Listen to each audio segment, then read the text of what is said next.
Founded in 1995 in Dongguan, China, BBK Electronics started with DVD players, educational gadgets, and consumer electronics.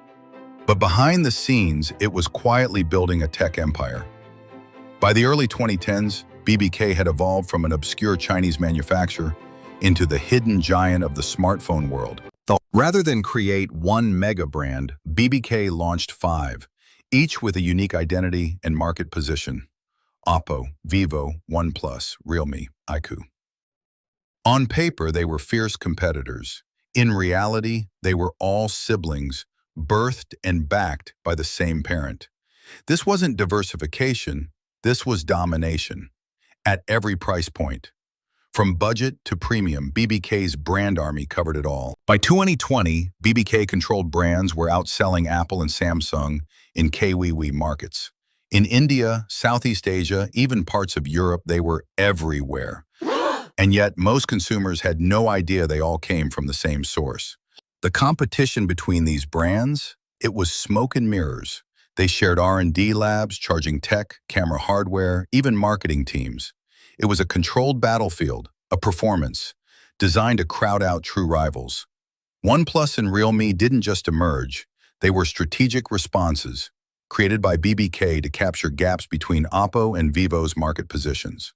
Behind the curtain, BBK ran a centralized backend, Color OS, VOOC, fast charging, sensor modules, developed once, recycled across all brands.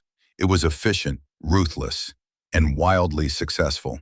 But then, India stepped in.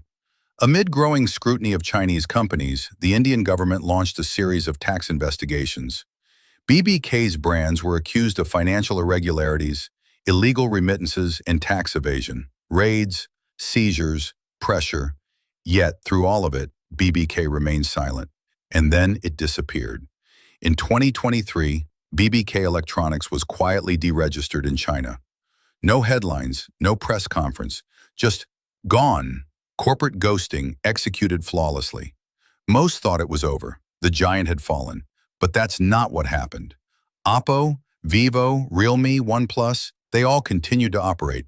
Same products, same leadership, same infrastructure, just now under separate holding companies. BBK didn't die. It split itself, deliberately. A preemptive strike against geopolitical risk. Each brand became legally independent. So if one got banned or fined, the others could go untouched. It was a textbook case of corporate de-risking, decentralized power. BBK may have vanished from the records, but its influence is everywhere. Today, these brands still dominate India's smartphone market, holding more than 40% combined share. The name is gone, but the control remains. You were never buying from 5 different companies. You were buying from one. BBK Electronics faked its death and still rules the game from the shadows. This is Boss Geopolitics. Subscribe for more stories they don't want you to know.